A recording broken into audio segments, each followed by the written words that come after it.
to bring those creations to life. My name is Thomas, and I'm the gravedigger at the Municipal Cemetery in Mill Creek Hollow, a small town where most people know each other by name, and silence often speaks louder than words.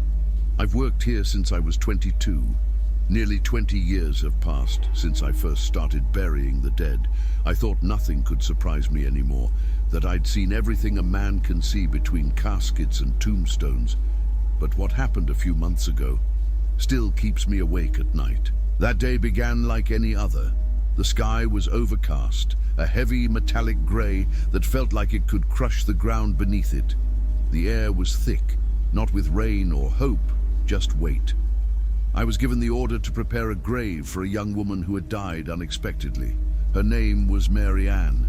She was 25 and collapsed in the middle of her wedding ceremony. She fell right there, in front of the altar, her white dress still gleaming, bouquet still clutched in her hands. No fainting, no warning, no explanation.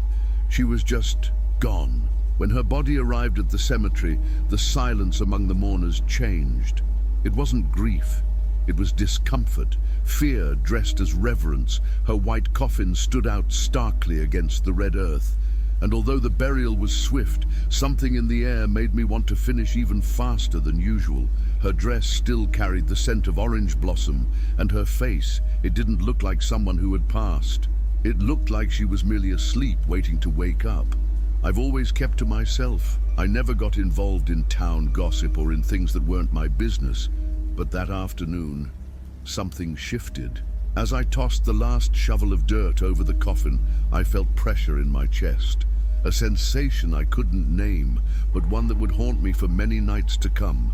And if you're the kind of person who can't look away from stories like this, subscribe, hit the bell, and tell me in the comments what your most terrifying experience has been. Because what I'm about to tell you didn't just happen to me. That same night, once everyone had left and the cemetery was mine again, I followed my usual routine. One last walk along the gravel and stone paths, making sure everything was in place. The air remained heavy, but something else lingered. A strange stillness, as if the whole place was holding its breath. I passed by Mariana's freshly covered grave. The soil was still damp, darker than the rest. I wasn't planning to stop, but something at my feet brought me to a halt. At first, I couldn't tell what it was, just a clump of dry leaves maybe blown by the wind. But something made me look closer. I turned on my flashlight. The beam trembled. Whether from the wind or my hand, I wasn't sure. There it was. A bouquet. Wilted, crushed, but unmistakable. It was Mariana's bouquet, the one I saw in her hands when we closed the coffin. White roses, small daisies, and that soft blue ribbon hanging from the sides. It couldn't be a different one. I saw it with my own eyes. I was the one who sealed the casket. A chill raced up my spine. I looked around. No footprints. No sign anyone had been there. No disturbed soil. No animal tracks. Just the bouquet, as if it had made its way out on its own. I tried to convince myself it was a coincidence. Maybe someone unknowingly left it there. But who would bring that exact bouquet, with that exact faded ribbon? It didn't add up. I picked it up carefully. It was cold, like it had just come out of a refrigerator. It didn't smell like flowers. It smelled like confinement, like something left too long in the dark. I carried it to the tool shed near the back of the cemetery, locked the door behind me, sat down at the old wooden table that creaked under the weight of years and silence. I poured a shot of moonshine from the bottle I kept for nights like that. The burn down my throat was meant to smother the fear. But the fear stayed. The bouquet remained there, quiet, accusing. I tried to sleep on the cot in the corner, like I sometimes did during long shifts, but I couldn't. Every time I closed my eyes, I saw that bouquet on the ground, and beyond it, Mariana's face, still, stern, as if she were waiting for something. Just when I thought the worst had passed, I realized the night was only beginning. By the time I made it home, the walk felt longer than usual. I knew every crack in the road, every shadow among the bushes. but something in the air made everything feel thicker, like something was following me, not with steps, but with its presence.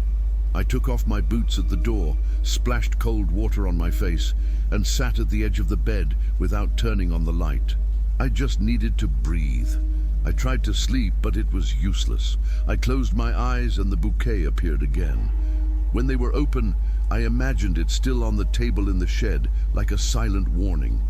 I lay on my side, blanket up to my neck, but neither warmth nor routine could soothe me. Finally, after hours, I drifted off, or so I thought. I was somewhere else, not my home. A church, but not any church. It was old, the kind you'd find in forgotten towns, with stained glass in muted grey blues that filtered an unnatural light. There was no one else. No music, no whispers, just me, standing in the center aisle. The pews were lined with white flowers and ribbons, as if everything were set for a wedding. But it didn't feel like celebration. It felt like waiting, like something was happening that shouldn't be. I walked forward, slowly, like I had no control over my own legs. The air grew thicker with every step. The pressure in my chest mounted. Then I saw her, at the altar, still, silent, dressed in white, veil covering her face. Mariana. She didn't speak, didn't move. She just stood there, waiting. My heart pounded so loud it echoed off the glass. When I was just a few steps away, she slowly raised her hands and lifted the veil. Her face was unchanged, pale, calm, but her eyes, open, sad, like they had spent centuries looking without being seen. She didn't say a word, but her eyes said everything. A plea, a question, a sorrow deeper than death, a wound that bled in silence. Then I woke up, bolted upright in bed, drenched in sweat, throat dry, muscles tense like I'd been running for miles. The room was dim, but the shadow of that dream still clung to the corners. For a moment, I swear I saw white petals scattered near the door. I blinked. Gone. Maybe it was just a dream, or maybe not. But my body knew.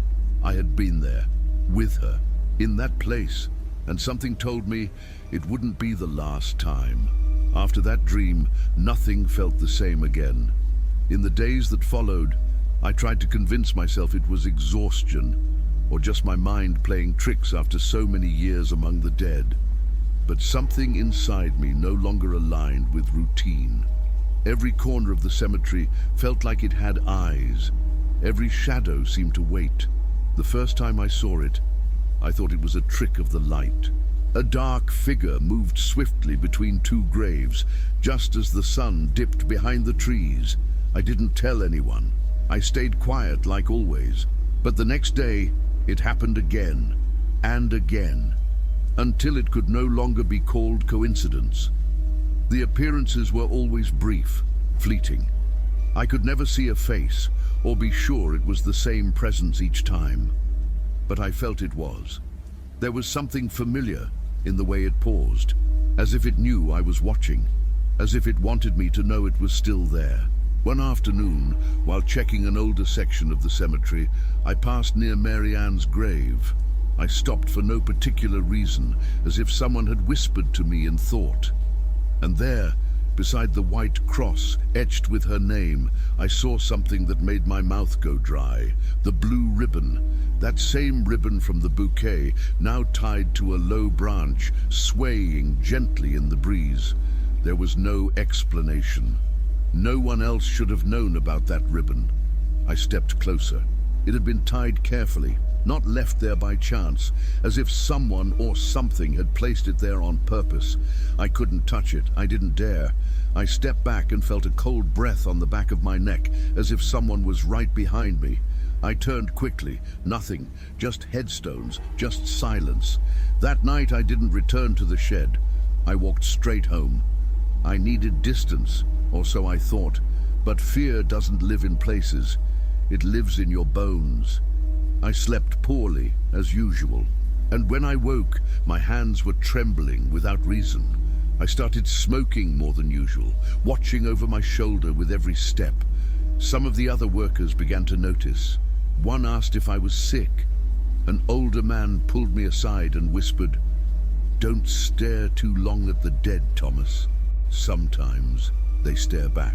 I didn't know what to say. I just nodded and returned to my work. But that phrase kept echoing in my mind, because yes, that's exactly what it felt like. That she was watching me, from somewhere where pain had yet to give up, and I could no longer pretend I hadn't noticed. As the days passed, fear stopped being a sudden jolt and became something quieter, a presence. I no longer asked myself if I was imagining things. What surrounded me was real, even if I couldn't touch it. And even though I tried to hold it all inside, the town began to whisper. Mill Creek Hollow is the kind of place where secrets don't stay buried for long. People murmur more than they speak, and rumors spread faster than wildfire. It only took someone to mention Marianne's name for the whispers to sprout like weeds in an old graveyard.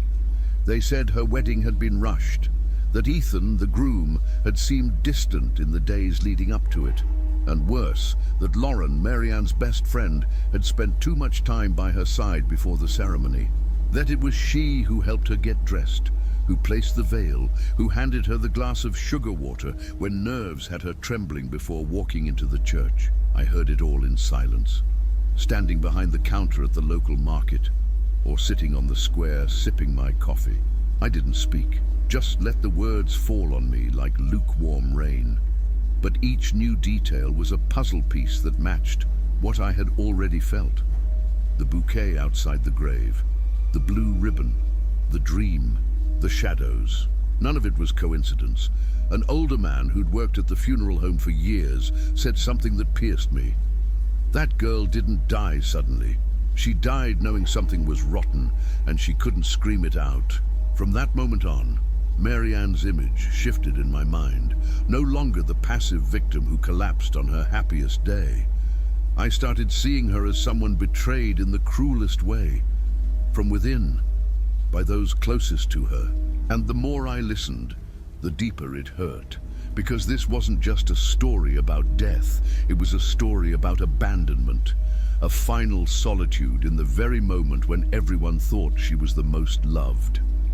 One night, while walking home, someone shouted from a window, "Thomas, guard your dreams, not all of them come from God."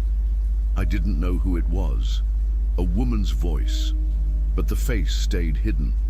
I walked faster.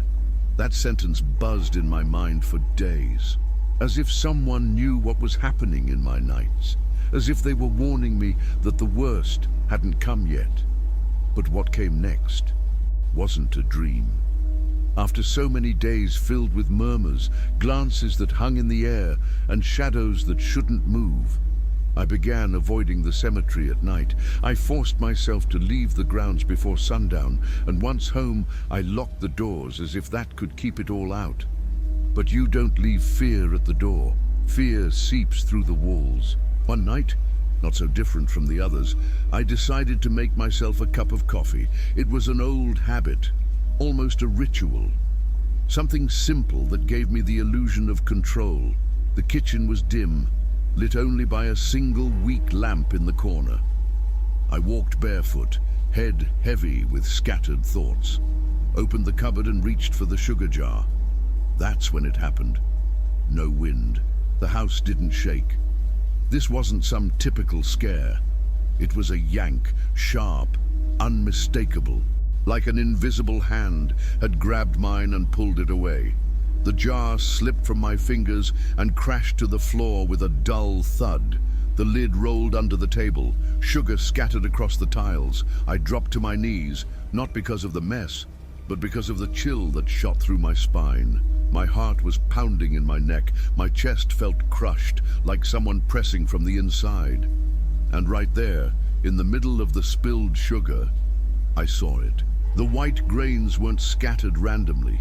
There was a shape, a trembling outline, imperfect but unmistakable. A word, written, as if by shaky fingers. Help. I stayed there, kneeling, frozen, breathless. I brushed my hand over it, trying to convince myself it was just a coincidence, that my mind was seeing what it wanted.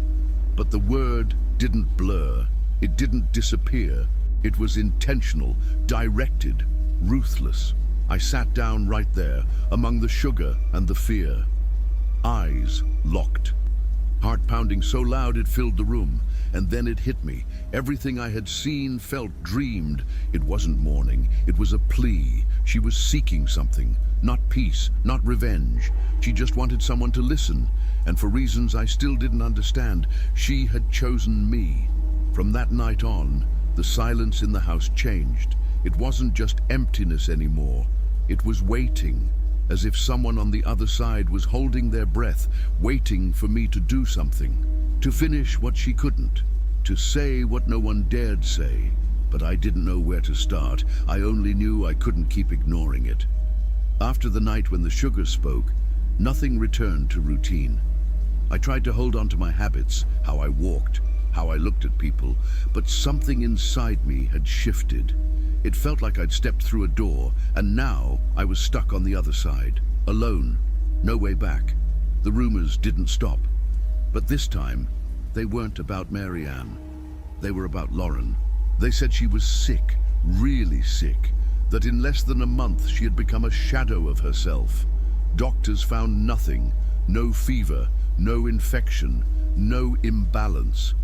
Every test came back normal, but she kept wasting away, thinner by the day, paler, distant, like her soul was peeling away from her body. I heard a neighbor say she didn't speak anymore, that she spent her days staring at the ceiling, unresponsive, like she was waiting for something to fall from the sky. No one knew what to do. They brought her broths, bitter leaf teas, even folk healers visited her home, but nothing helped, nothing stopped it. She was unraveling, slowly, as if something invisible was collecting a debt. I never believed in curses, never. But this wasn't illness. It was something else, the echo of a crime, a consequence that came from somewhere beyond this world. And then the shadows returned. I began to see her again, Marianne. But now she didn't just stand still. She walked between the graves, always at dusk. Her steps were slow, deliberate, like she knew exactly where she was going. Her silhouette, dressed in white, drifted among the headstones as though the earth no longer held her down.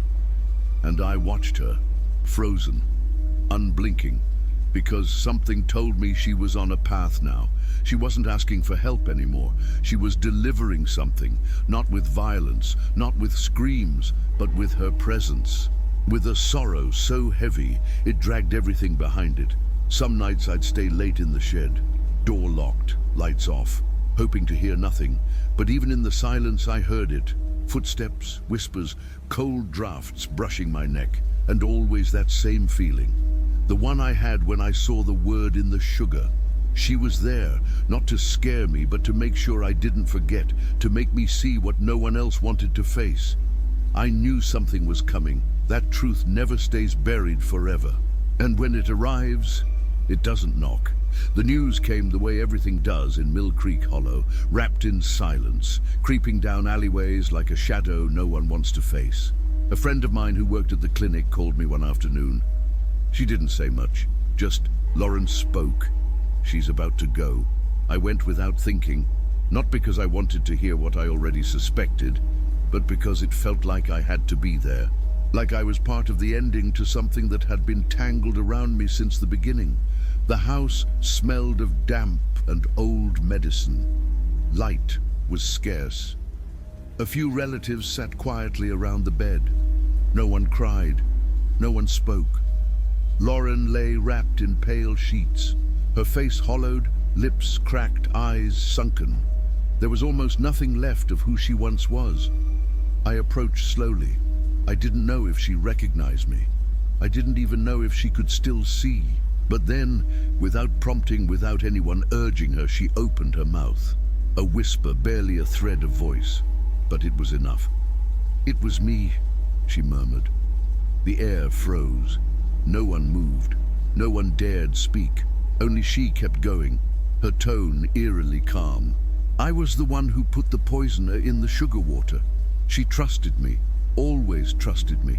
She closed her eyes for a second, as if the words hurt more than the illness. Tears streamed down her cheeks, but her face didn't flinch. I couldn't bear to see her with him. He was mine. He always was. He never should have been hers. Then silence. She didn't speak again, didn't open her eyes.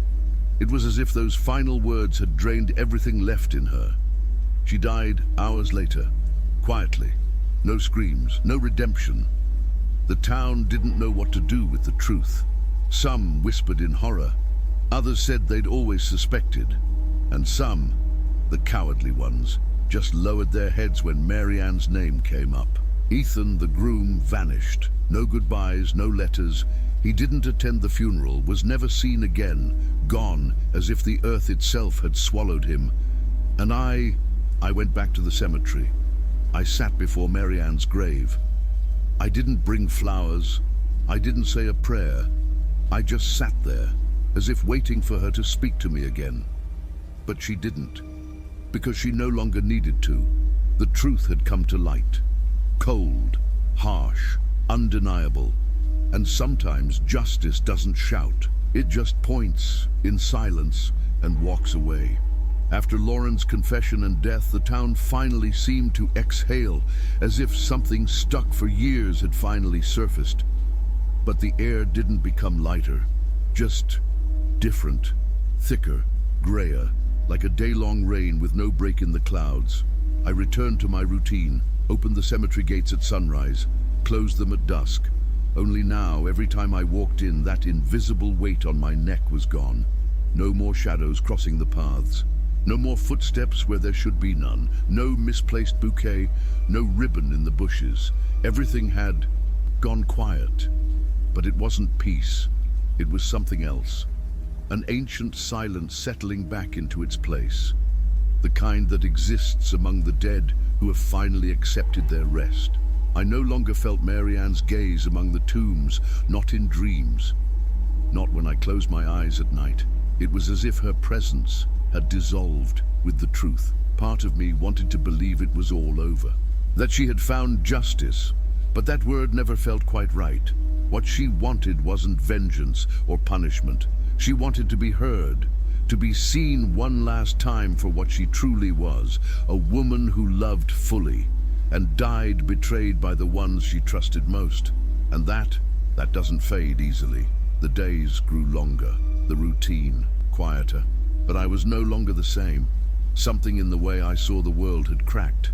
As if now I could see what others missed. The sadness hiding behind certain eyes. The guilt that clung to those who couldn't meet your gaze. The shadow that follows those who know they buried a truth too deep. The people in town stopped talking about Marianne, as if silencing her again could somehow erase what had happened. But I, every time I passed her grave, couldn't just walk by. I always stopped, not out of habit, not by choice. I just did. I lowered my head. I didn't pray. I didn't ask for anything. I just respected, because there, beneath that plain white cross, not just a bride was buried. A whole story lay beneath the soil, a truth no one dared speak, a pain that crossed the border of death and came back, not to haunt, but to point a finger. And even though everything seemed to have settled down, I knew that kind of silence wasn't forgetfulness. It was another form of presence. And you learn to live with that. Now, every time I pass by her grave, it feels like stepping through an invisible threshold. There are no fresh flowers, no visitors. The headstone remains clean because I keep it that way, not out of duty, but for something I can't name. Something that stayed with me since that night the earth gave back the bouquet. I don't speak to her. I never was one to talk to the dead, but I stop, always. I take a deep breath and lower my eyes. Because there, in that patch of damp soil, it's not just Marianne who lies, it's everything left unsaid. Everything that was buried under the veil of a wedding that never happened. A love that was never true. And a friendship that was poison dressed as comfort. I don't know why it had to be me who saw all of this. I don't know why she chose me, if you can even call it that. I was just the one who dug the holes, who sealed the graves, who gathered the dried flowers after the mourners left. But maybe that's why, because I'm the last to see, the one who stays behind when everyone else has gone, the only one left to listen when no one else wants to hear. Since that day, I haven't dreamed of her again, haven't seen shadows drifting between the tombs. The cemetery returned to what it always was, a place where the silent finally rest. But something in the air changed, and something in me did too. I learned that not all ghosts rattle chains or slam doors at night. Some just want someone to say what no one else would, someone to look straight at what others pretend isn't there, and that's all Marianne ever asked for. She didn't scream, didn't break things, didn't seek revenge in flames. She left a bouquet outside her grave, walked quietly among the tombstones, wrote a word in spilled sugar, and waited for someone to connect the pieces, for someone to have the courage to see her story from beginning to end. And when everything was finally said, she left. No drama, no noise, the way those leave who only wanted to be understood. Sometimes I think that if I hadn't found that bouquet, none of this would have happened. Everything would have remained hidden. Lauren would have died without speaking, Ethan would still be out there, and Marianne would still be waiting beneath the earth. But that's not how it happened. And now, every time I lay soil over a new grave, I remember those eyes beneath the veil, that silent gaze that pierced me, both in dreams and in waking. And I understand, with a knot tightening in my chest, that sometimes a gravedigger's work isn't just with the shovel. Sometimes it's with the truth.